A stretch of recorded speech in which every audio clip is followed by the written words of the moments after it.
बीडमध्ये पुन्हा एका सरपंचाचा मृत्यू झाल्याची घटना समोर आली आहे। राखेची वाहतूक करणाऱ्या टिपरची जोरदार धडक अन सरपंचाचं सारं आयुष्य संपलं। राखेची वाहतूक करणाऱ्या टिपरने धडक दिल्याने एका सरपंचाला आपला जीव गमवावा लागला आहे। बीडच्या परलीत ही घटना घडली आहे। एका सरपंचाचा टिपरच्या धडकेत मृत्यू झाल्याची घटना घडली आहे। राखेची वाहतूक करणाऱ्या टिपरने दिलेल्या धडकेत परली तालुक्यातील सौदाणा येथील विद्यमान सरपंच अभिमन्यू क्षीरसागर यांचा मृत्यू झाला आहे। या घटनेची माहिती मिळताच परली ग्रामीण पोलीस घटनास्थळी दाखल झाले असून टिप्पर चालकाला अटक सुद्धा करण्यात आली आहे। परली तालुक्यातील निरवड येथे धक्कादायक घटना घडली आहे।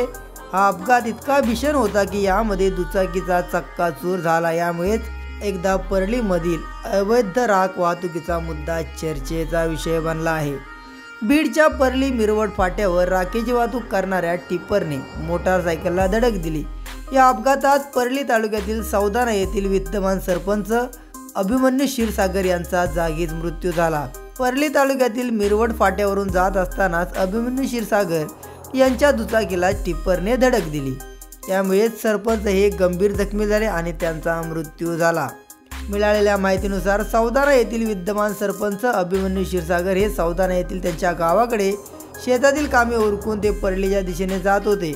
या दरम्यान रात्री 8:30 वाजता सुमारास मिरवड फाट्यावर त्यांच्या दुचाकीला राख वाहतूक करणाऱ्या टिप्परने जोरदार धडक दिली।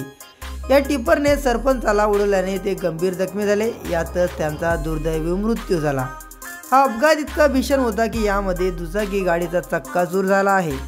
गाडीचा पूर्णपणे चेंदामेंदा झाला आहे। या प्रकरणी पोलिसांनी गुन्हा दाखल केला असून आरोपी आणि चालकाला अटक करण्यात आली आहे।